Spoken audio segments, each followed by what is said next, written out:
Coming up on the Get Loud podcast, we'll talk about the Commanders' offense. Oh, most definitely. And we got Santana Moss on the house. Oh, he'll give us some receiving insight now that Deebo is in town. And we'll play a game of Rate the Take. Oh.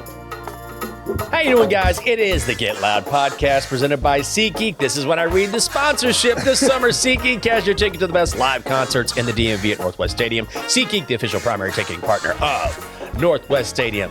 The great Fred Smoot. I'm Michael Jenkins. What's up, brother? Hey, by the way, your hair is on fleek right now. You look all right today? Yeah, that's the one thing about it, man. I wonder when you get up in the morning Takes time. and you look in that mirror, how you like really just set every hair the way it's supposed to be. It takes a long time. Because you know I get up really early for this morning show. So do you get up and put your face in like ice water like old boy? Have you seen that trend, that dude? I don't buy that at all. You know what? I have been laughing at everybody recreating their own version of it.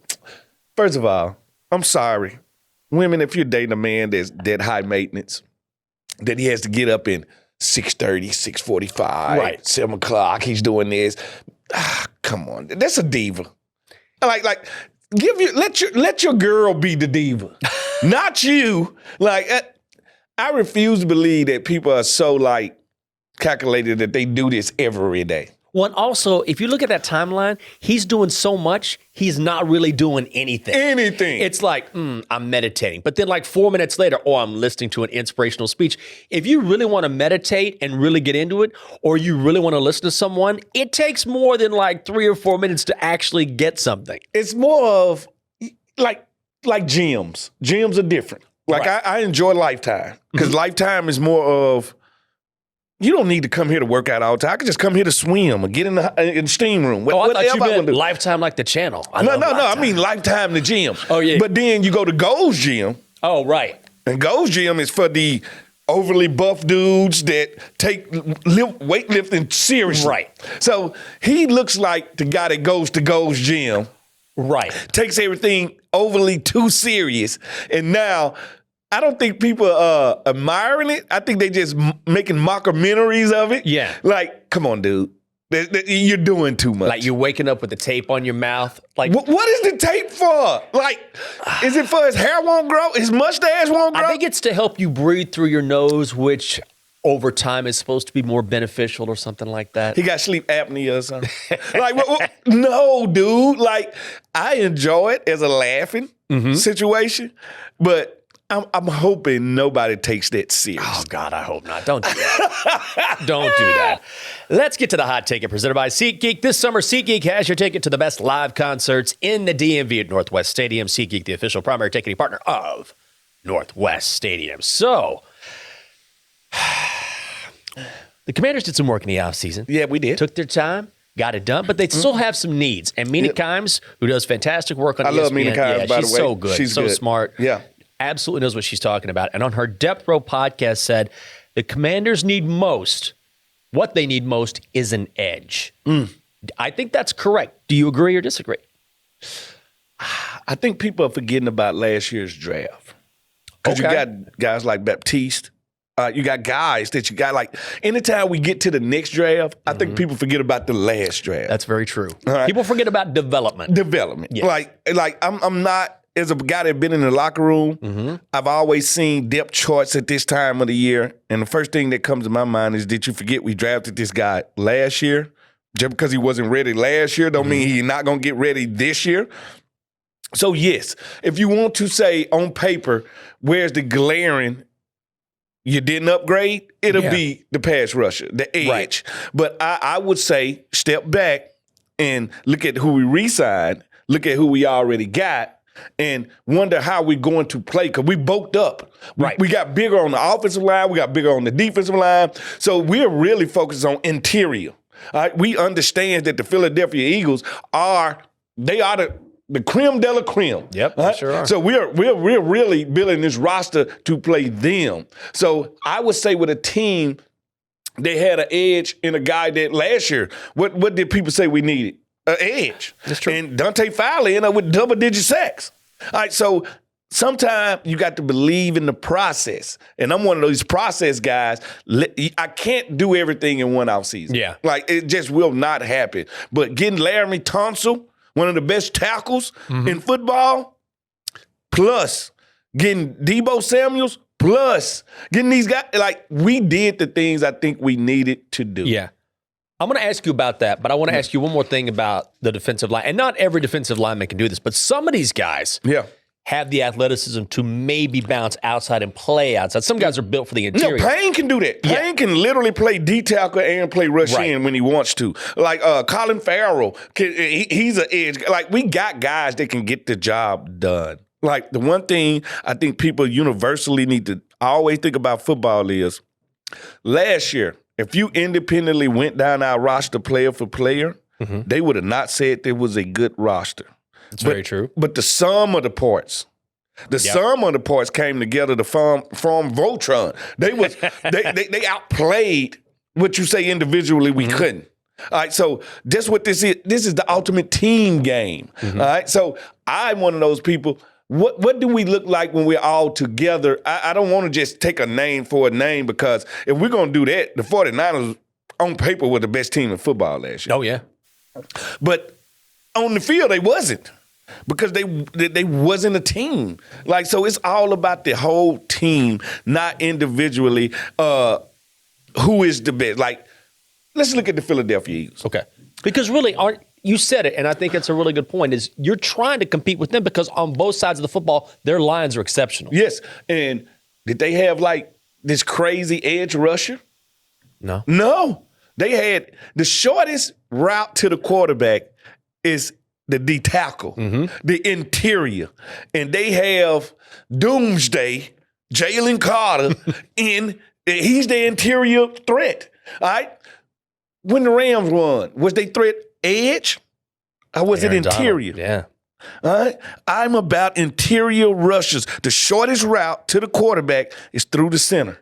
All right? So I'm not going crazy about edge. Everybody likes to go crazy about edge. The best edge rusher in football today is Myles Garrett.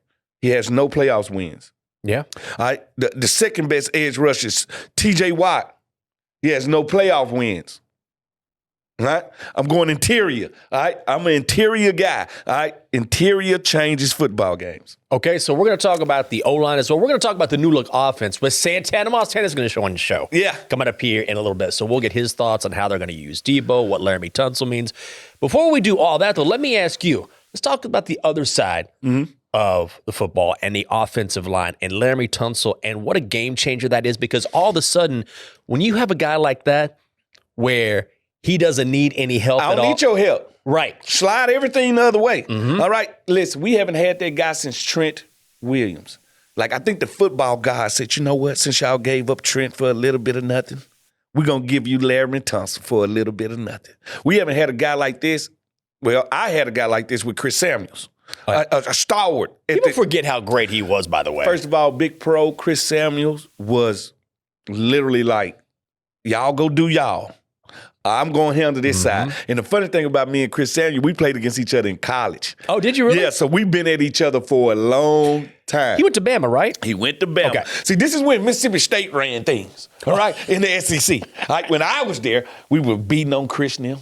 Like they had nothing to do. Like, the Crystal Tide, like, they were like, hey, Mississippi State Crystal Tide. We were like, it doesn't matter. You're like, who? We go beat up Alabama, Auburn, whoever we had to play at the time. So, but I tell you this, when I played with Chris in the league, nobody was getting around that side. That's a left tackle. Now we got Laramie Tunsil. He allows everybody to go to where they need to be on the offensive line. Yeah. Like, once you get him, he just strengthened the fact that Coleman plays right tackle. I seen this kid, what he did as a rookie at left tackle, putting him on the right. Going to be better. He's going to be better. Allegretti, better. Biotish. To me, Biotish was one of the best centers in football last year. Like, I'm sorry, like, Sexy Dexy Lawrence gave everybody hell last year. Guess who he didn't get hell? He didn't get Biotish hell. Nope. Biotish, now we have one of the best offensive lines to me, especially the way they coached in football. Yeah. Yeah, and I ain't scared to say that, in football. And then you got Jedi 5 behind that. That gives you a chance. That gives the running backs a chance to be better. The wide receivers, the tight end. Like when you win trench warfare, I want people to understand is you can have all the Sean Taylors in the world, D'Angelo Halls, Fred Smoot, Santanas. You can have all that in the world. If your fat boys are not better than the fat boys on the opposite team, you will lose this game. This game is won on trench warfare. When we won Super Bowls, we had Dexter Manley, Charles Mann. We had the best offensive line with the Hogs. Like, you win through trench warfare, and that's what we're preparing for right now. And not only are you protecting your quarterback in Jedi 5, as you say, but now he gets just a little bit of extra time. And that can mean everything. No, that changes games. Absolutely. That changes games. Now you don't have to run him as much because I could just hand it out to my running back, get this 3 yards in a cloud of dust, and keep on going with the game plan. Now we get to see him at his peak, far as I'm saying, because to me, he's a step under Lamar Jackson when it comes to running. That says a lot. But he passes the ball like Pat Mahomes. So if you say, here, we're going to protect you and give you a chance to dictate the game, now you get to build your defense different. Like, you remember, the one thing about Peyton Manning and the Colts, if you got them in a tight game, their defense wasn't as good because their defense was built to play with a lead. Yeah. They was built to pass rush. Both defensive ends, shorter defensive end, not very good against the run, but Freeney and rest of them, they could pass rush. All right. They was built to play with a lead. All right. Well, now we get to build our team to play with a lead. When you look at this O-line, thanks to Anna for putting these sizes in here. We got some big human beings here. I like big human beings. Laramie Tunsil is 6'5", 315 pounds. He's mammoth of a man. Nick Allegretti, 6'4", 320. Tyler Beater, 6'4", 318. Andrew Wiley, 6'6", 309. Brandon Coleman, 6'6", 320.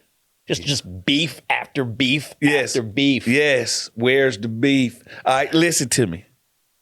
Once you understand where the bar is set at, Philadelphia set the bar. All right, with Lance Johnson, rest of those guys, Mekhi Becton, you got to realize they had Mekhi Becton at guard. He's 340.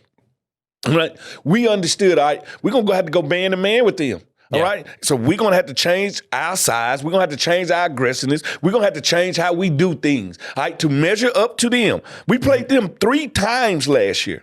3 times. We understood what the mission was. The mission was go get the guys that smell like bacon, bring them into one room, and make sure they gel and stay healthy. Like, that's the key. And it ain't just about those first 5. You got to realize, once you got Laramie Tunsil, somebody got pushed to the bench.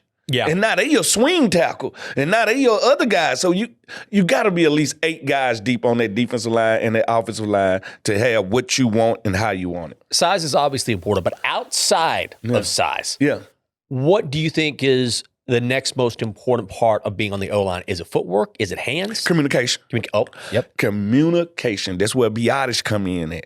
Biotish, what he did this year was say, no, rookie, I'm going to handle the line calls. You handle the checks. All right? That takes a lot off a quarterback's plate when the center is handling the line calls. All right? Not only is he doing all the communication, he is actually probing the defense, finding out where the edges are, where the rushes are coming from, and he's checking to it. Like, when the quarterback doesn't have to do that, it allows him to mentally prepare for other stuff. So I would say communication is the key, because the one thing about our offensive line, they are a modern day rock band. I mean, they have to play as a unit or it doesn't work. It doesn't work. They are a rock band, and in this rock band, we need to know who is the lead singer, who on the drums, who doing what? Because once we all doing what we need to do the same, it's harmony. I love that analogy, because you've seen a live band, and you don't see bands much anymore. But when you see a band and everybody knows their role and doing it at on point at the same time, you're like, man, these guys are cooking poetry right now. in motion. It is. It's poetry in motion, and it always had to come to this. Like, know your job, do your job, and communicate. That's what the offensive line, all the best offensive lines I ever faced. I can remember Kansas City when I was a young guy. They had a wall that couldn't be penetrated with Priest Holmes running that ball and Will Shields and those guys. I was like, I'm studying these guys. I'm like, this is unbelievable what they are doing. Like, so when you get into the small, interesting part about football, it mostly comes down to communication. So I would say communication. We got the size. We got the people. Now, can they get on the same level and communicate like they did last year at a high level? Because remember coming into last year, everybody was like, oh, offensive line, we need help. And I was like, nah. I was like, give these guys a chance. Like, the one thing about sports is everybody want instant grits. Yes. Instant grits don't taste good. Especially in 2025, everybody wants, microwave society. Absolutely. Microwave society. They want it done right now. No. Give your players time to grow and come together. I agree with that. I think we have some voicemails. We have some. And Anna, are you going to be on camera, Anna? Okay, this has been much debated. Yes. I think I will be on camera, not this week or next week, but potentially after that. Which So not yet. Yeah, no, not yet, but it's coming. Okay. But just give me some time here, people. Yeah, we also weren't ready today. I'm going to say, camera, though, it's just camera. It doesn't matter. It's just a camera, but people like want also to put a like face bad hair day with the name. Okay? You look great. Thanks, that's nice. But like also, just give me I gotta But if you're gonna do make my your nails. debut, like let me feel decent. Okay, fair. And then I'll be ready. Okay. Okay. The people demand it. They want to see Anna. They do demand it. I'm fine with it. And that's. Hey, I'm stealing the spotlight from Fred, but I think you'll win. It's enough spotlight to go around. No? Okay. Let me find our favorite. By the way, give us a call. Yes. 703-726-7419. You know the jingle. Or you can email us on the electronic mail, WashingtonGetLoud@gmail.com. Santana coming up here in just a few minutes. Yeah. Well, our favorite guy, Traveling Jay, gave us a call. Oh, a Jay. little life update. So here we are. Traveling. Smoot, Jinx, Anna, Kayla, your boy's back. It's Traveling Jay. Hey, guys, just wanted to touch base. Haven't called in a few months. We miss you. Had a procedure done, and then some treatments, but I had my last one last week. God willing, I'll be ready for another season coming up. I had to put off my procedure because they kept going to the playoffs. Wasn't no way I was going to be under the weather for that. So I had it right after the championship game, and it was a shame we didn't make it. But we're on the pace, and we're getting it done. Hey, a couple things. First of all, I owe Kayla a big apology. I believe I'm the only one that ever gives her props. I've been saying Caleb. Why you guys didn't correct me, I don't know. But anyway, Kayla, you're the bomb.com. Hey, also, Jinx, I saw you with a bunch of Emmys behind you when you were doing it at your home. Is that for show? Like, are you on Skype or Zoom with people trying to get another job and you're just showing that? Or you really that many Emmy wins, man? That's awesome. I don't know why you don't say I'm Jenkins, Emmy Award winner. Also, Anna's still doing a great job. Thank you. You need to show yourself, though. You can't be a turtle your whole life. And by the way, I do love Colorado. And Smoot, you always my dog, man. You're always my dog. Got a question for you. This might be a little something for y'all to talk about. If you got to choose of all the players in Redskins history, with the exception of the obvious, like Joe Theismann or Darrell Green or John Riggins or anybody like that, who would you take out of all the players back in the day in the 29th pick of this year's draft? Guys, looking forward to your answers, Jake, Smoot, and get Kayla involved. Why can't you give us an answer? And, of course, Anna. Guys, nobody loves you more than I do, okay? And I hope everybody's good. We'll talk to you soon, and, you're still the best. Traveling Jay. You're the best. Get well. Yes, get well. Enjoyed seeing you at the game. Yes. Enjoyed seeing you in the suite. It was great to see him. Oh, so if I had the 29th pick and I could pick any player from the past, he excluded Joe Theismann and Darrell Green. Oh, my God. Who would I add to this team? I think most people say take Brian Orakpo. Oh, get yourself an edge. A Ryan Kerrigan. Andre Carter. I got one for you. Okay. Because I don't know if y'all seen his son, but LeVar Arrington II is at Penn State right now. Is he really? And he looks the same size as his dad. Is he like a freshman, sophomore? He's a freshman. Uh-oh. All right. The second is coming. So I would take LeVar Arrington at the 29th pick, put him on this team in a 3-4. I really, because I got a chance to play with LeVar, think we really hampered him by making him play 4-3 linebacker. Stand up in space. Yeah. If we was a 3-4 team, You think he should have been on the edge then? if he would have rushed off the edge, Hall of Fame football player. Without question, one of the best athletes I've been around. If LeVar Arrington was rushing the passer 80% of the time, and we seen him in coverage, he could cover. Oh, yeah. But if he was a 3-4 outside linebacker, we're talking about a Hall of Fame. It's nothing like, because we took him and Chris Samuels with the second and third pick that year. All right. And people say Chris had a better career.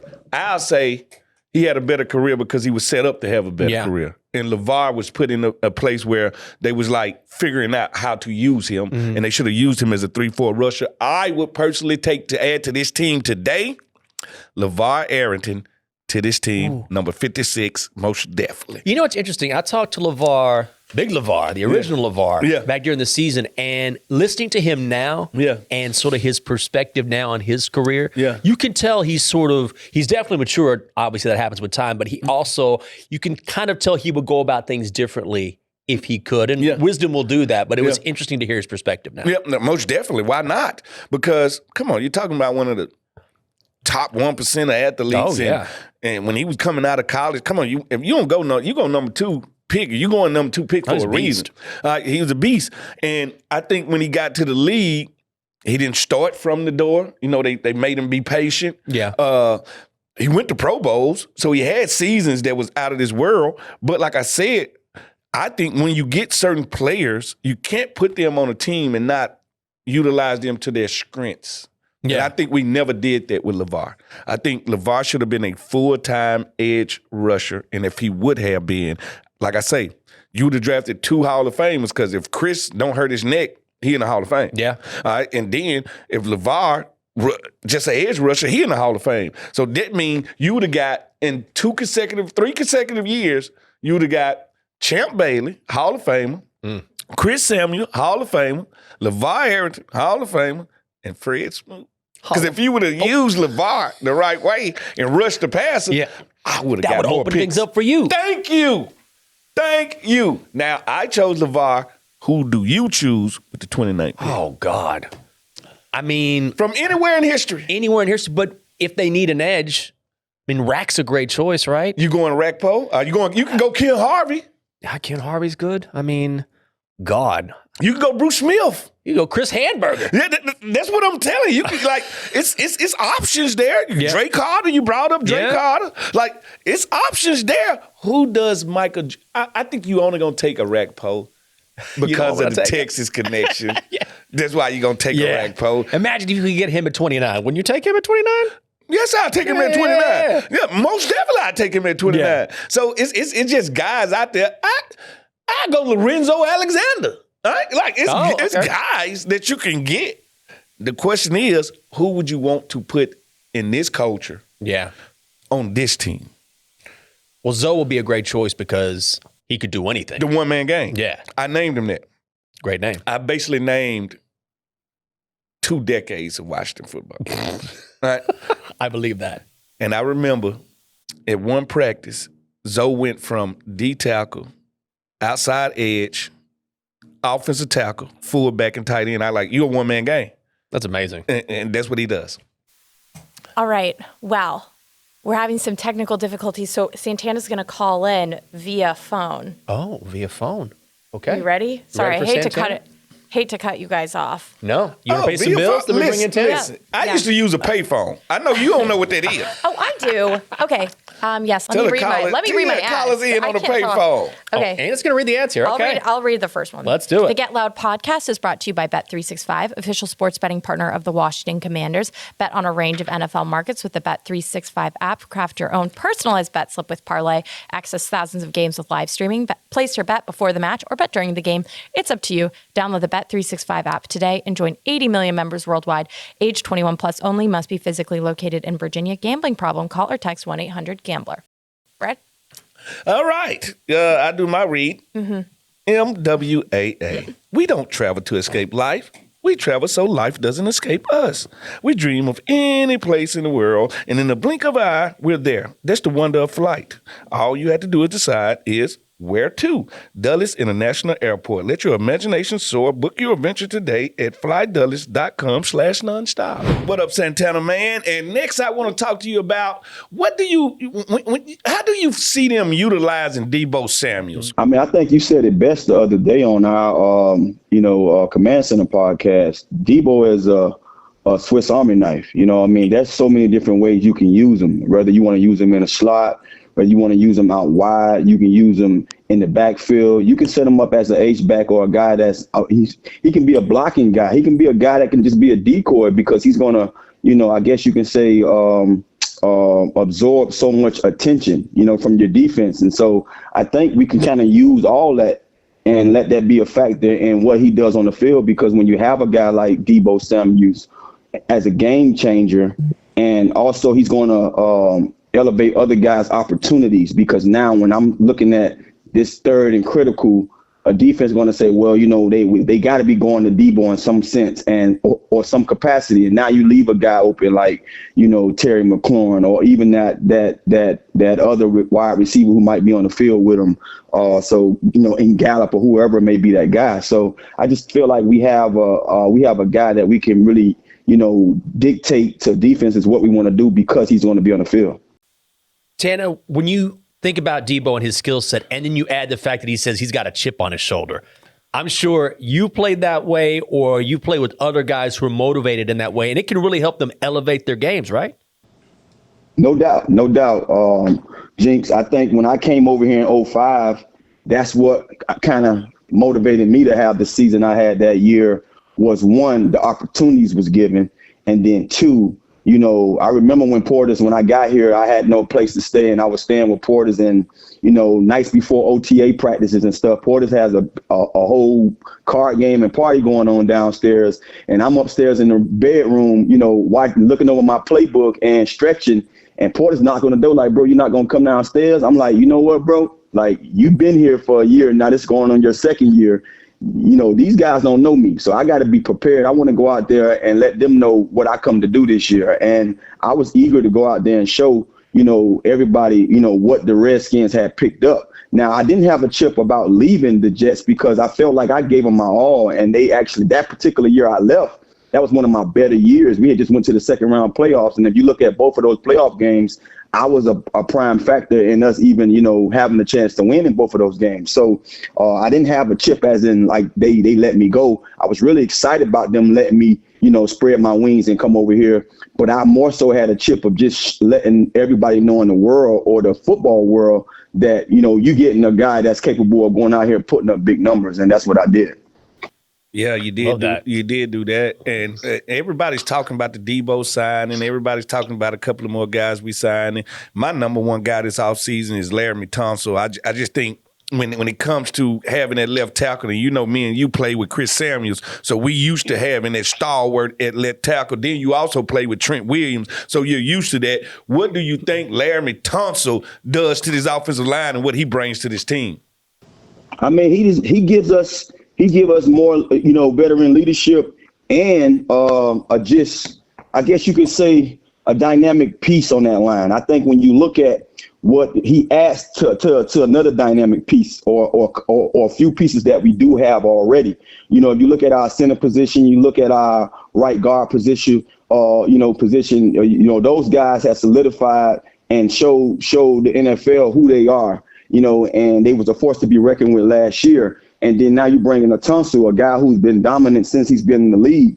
I remember when he was with the Dolphins, and the Dolphins gave him up, and he went over there to the Texans, and everybody was like, wow, the Dolphins would do that. But, sometimes when you have a piece like that, you can't pay him. You got to let him fly. And then now over there, in Houston for so many years, being that vocal point on that offensive line, blocking for the young kid that they have in Stroud and the things that they did the last 2 years, man, it's great to see that we were able to go out there and get a guy like that. You don't normally, get those kind of guys to come to you.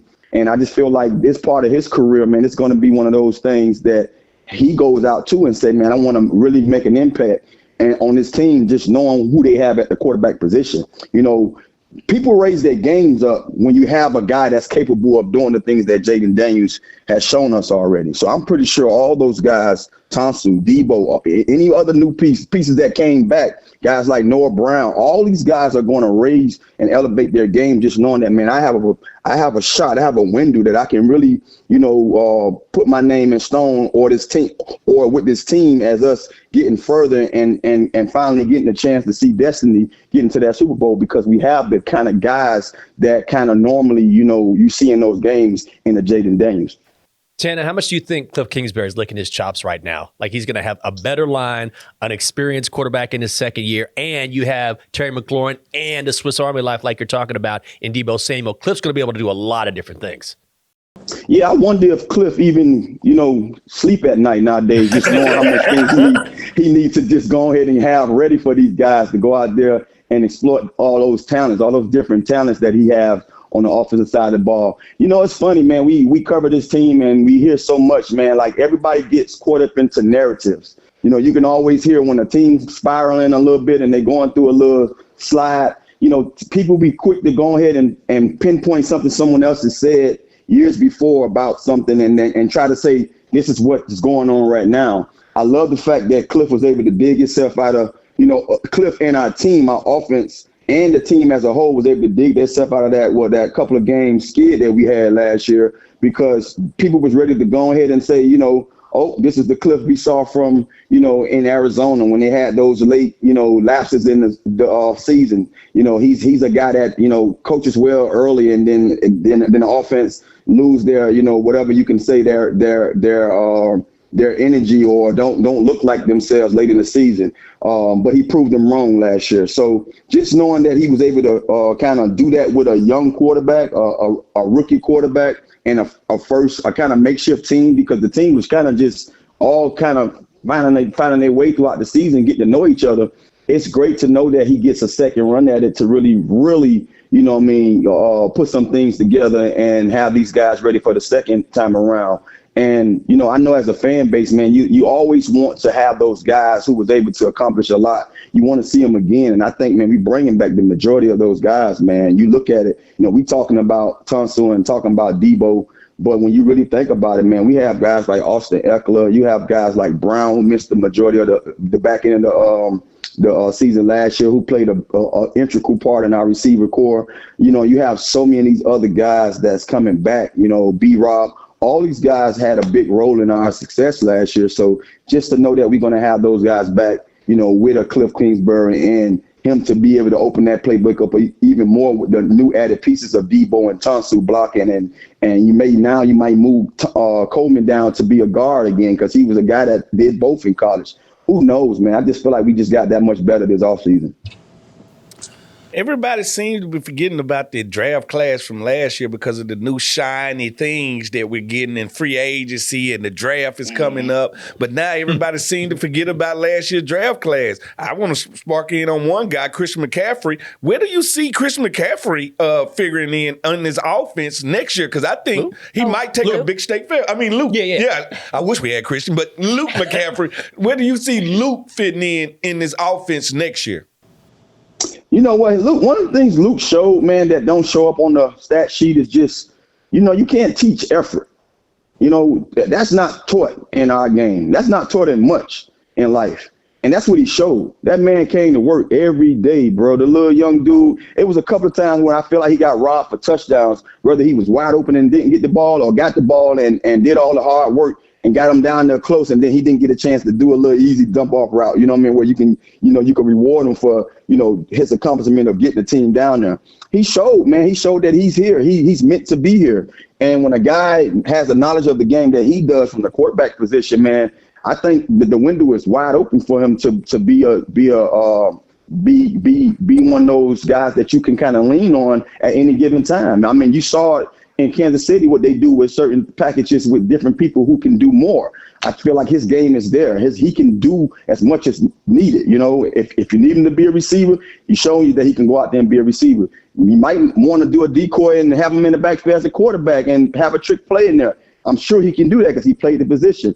I just feel like the window is wide open for the man. I feel like the pedigree is in him, when it comes to his family and his lineage, just being a McCaffrey and what his dad and his brother was able to do in this league. And I'm just looking forward for him just to get better too. He's a young piece that I want to see grow and show that he's worthy to be here next year, even with all the other added pieces. That's our guy, Santana Moss. Santana, always great to hear from you. And nice to do it old school, just bring you in on the phone. Yeah, nothing like a good phone call. Appreciate you, Tana. All right, fellas, y'all be good. All right, man. Thanks. Good to hear from you. Bye-bye. Can Luke McCaffrey do everything that Deebo Samuels can do? Because he played quarterback, he played running back, he returned kicks in college, and he played wide receiver. Can Luke be your de facto, whatever he can do, I can do? Maybe in specific, for gadget plays.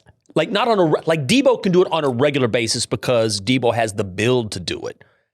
Luke McCaffrey's not small, Jinx. He's not small, but do you think he could take the beating that Deebo has taken, when he's handed off the football? I think Luke can. I think Luke can do whatever's asked of him. Mm-hmm. I think he has done it. I think he has shown you he done it. I think his body build says I can do it. You need me to play slot, I can play slot. Right. I think he can play in the backfield if he was forced to do it. That's like certain spots. Yeah. You know what I mean? If you did it too much, then I think all of a sudden that takes too much of a toll on him. But in specific situations, like in a third down situation, without some sort of special set that Cliff dreams up. Yeah. I mean, like Tanner was talking about, Cliff Kingsbury has to be in heaven right now, all the different tools he has. Yeah, that's what I'm saying. So if I'm always going to have a player behind a player that can do the same exact things that they do. And the more that I think about what Santana said, I'm like, well, Luke is pretty much everything that Deebo is, right? Is that going to be his doppelganger? Is that the person that says, all right, if this guy ain't available, this guy going to do this same? The offense doesn't change. Yeah. All right, put it like this. Imagine this. Okay. I'm Cliff Kingsbury. It's 3rd down and 3. I bring in Austin Eckler, Okay. Deebo Samuels, Luke McCaffrey. Out of those 3, you don't know who's going to be in the backfield. That's true. And you still got Terry split out. And don't let me put one of these guys in motion. That's true. So I'm just saying it's one of those things where you're not going to be able to figure out who's who. Where's these guys going to line up?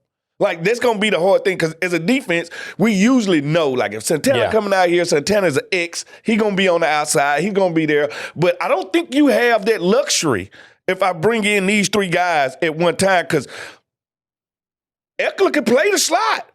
Oh, yeah. We move him to the slot all the time. Do you think we'll see more motion this year? Yes. Right. Because once Deebo or Luke McCaffrey goes across. I keep those guys moving. The one thing I can say this about Deebo, he's what we call on defense alert guy. Alert when he moves, alert when he in the game, alert everything, right? Because he could be getting the ball, all right?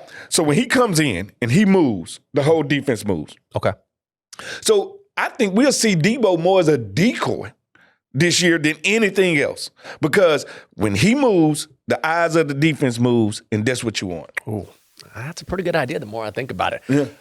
Voicemails? Emails? No, but we can. Well, you guys should leave us more voicemails and emails if you can. 703-726-7419.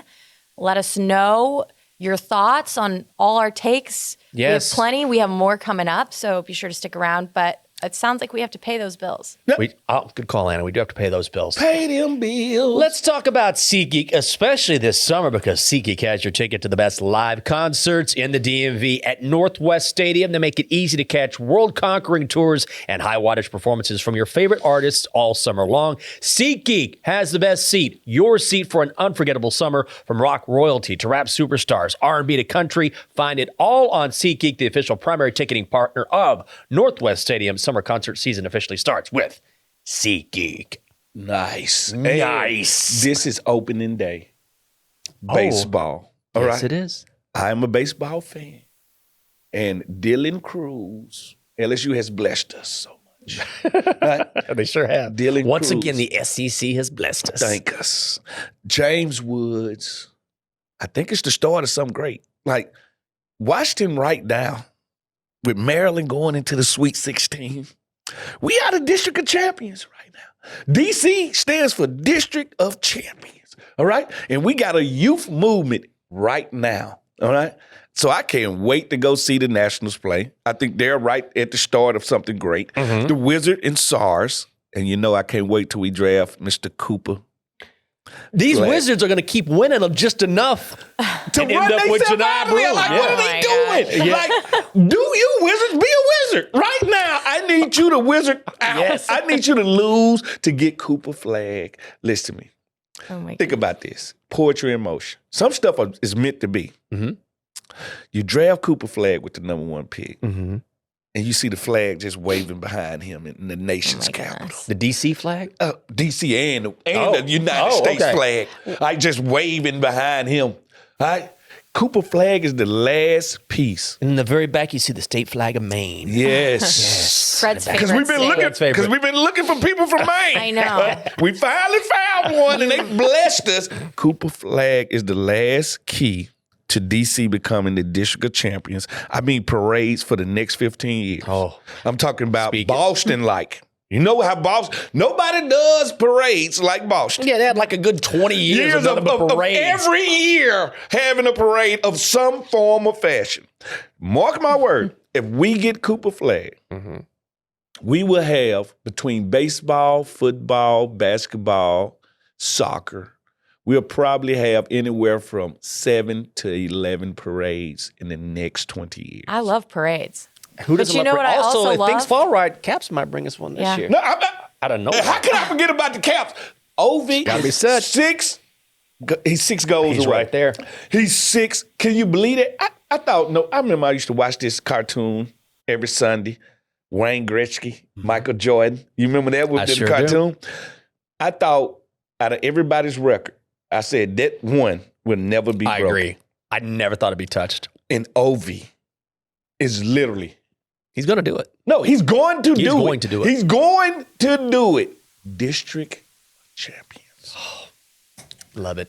Love that. Also love hot takes. Hot takes. Sorry to quickly we only have a few more minutes left in the pod, Yeah. but I feel like this is a good game. Did you guys ever, okay, if you're Gen Z, you'll be familiar. There used to be a thing, this is horrible, but on Instagram, where you'd say, rate, date, hate.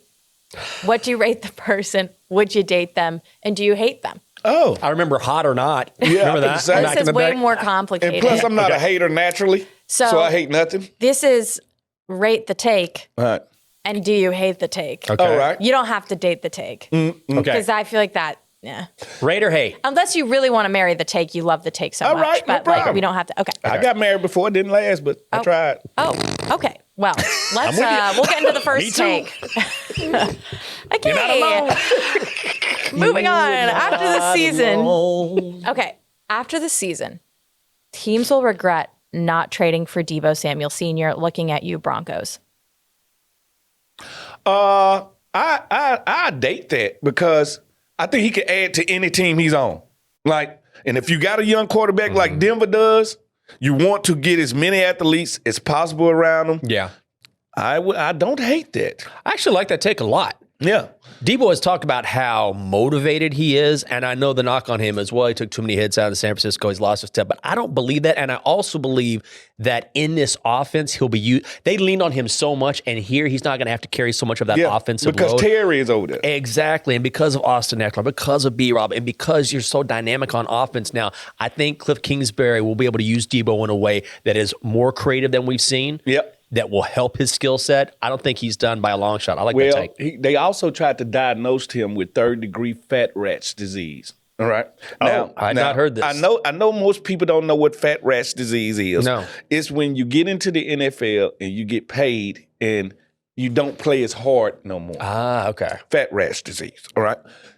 I think we got a motivated Deebo. We sure do. With non-fat rat's disease. All right. So I always tell players, like, when I see players get paid, I always look at the next 2 seasons. Mm-hmm. How do you play in the next 2 seasons? Tell me if you're fat rat's disease or you don't have fat rat's disease. Yeah. We'll find out. I think he's going to be good. All right. Next take. This year's draft class is deeper than last year's star-studded class. Lies. No. All lies. Terrible take. All right. We hate this take. I said last year class could be the best quarterback class of all time. Mm-hmm. I meant it. Yeah. Like, it's no draft that literally had 6 first-round quarterbacks that's all good. Yeah. Mark my word, J.J. McCarthy will be a baller. All right? Mm-hmm. Michael Penix, baller. Caleb going to have a better year, baller. JD5, we know what we got. Yep. Baller. Like, no. Then you got Malik Neighbors and Marvin Harris Jr. Huh? Cooper DeJean. Cooper DeJean. You got Quinyon Mitchell. You got like starter after starter after starter. No, this year's draft, and it usually happens like this. When you have a mega draft like you had last year, the next year can't measure up to it. Yeah. All right, put it like this. Who was the last quarterback taken in the first round last year? Was it Bo Nix? It was Bo Nix. Was the first one? He was the last quarterback taken in the first round. Oh, the last quarterback. I think he was the last one in the first round. Yeah, I think. He would be the first quarterback in this draft. Bo Nix will be the number one quarterback in this draft. Last year's draft is just totally better. The best receiver in this draft doesn't measure up to Malik Neighbors. Right. Marvin Harrison Jr. It just don't. Yeah. Not even close. All right. Hate that take. Next. Hate. Hater. I like the French accent you put on Cooper DeJean. Oh, sorry. Cooper DeJean. I just got back from the island. DeJean. It's better if Russell Wilson is starting for the Giants than Jameis Winston. It is. Listen, I've always been a Rusker fan. I like Rusker, but I know who he is. He's a politician. Mm-hmm. You heard what he said to the Giants fan? Oh, God. He can't get out his way. He can't. What'd he say? He didn't say, let's ride. Thank God. Thank God for that. He said, go Big Blue. Yeah. Listen. That's what they say. How do you say it, though? That's the key. We vote people Giants country. into office all go the time. Big Blue. That we know we can see right through them. Right. We do it all the time. He doesn't seem authentic. It's nothing about Russell that's authentic. Like, listen, the one thing I know about James, he gonna throw it out there tall. James is the dude at the bar that said, hold my beer, man. No, listen. He probably say it like that, too. Hold my beer, man, because I got something to do.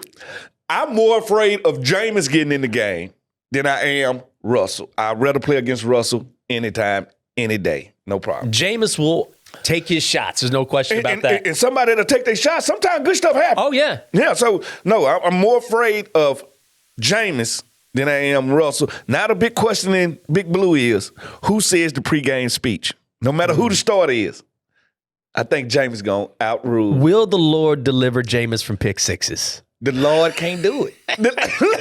The Lord gave Jameis what he going to give. Yep. He gave him athletic ability, but he can't get in the way. He still had to let things happen. Yeah. All right?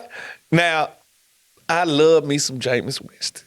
Like, after football, James ain't got to ask for no job. Oh, he'll get a job. Oh, he gonna get he is a idiot. I love people that's authentically their self. And people love Jameis. Teammates love James. Like, they love to play because he's authentic. Yes. So think about it. You got one guy who's known to be unauthentic in Russell. And then you got the most authentic quarterback in the league. Their quarterback room is going to be off the chain. That's why I say it's going to be a big argument on the backup quarterback giving the pregame speech. Because nobody going to want to hear Russell. They're going to want to hear Jameis. Have you ever seen, what was it, last year when Jameis went back to New Orleans, was it?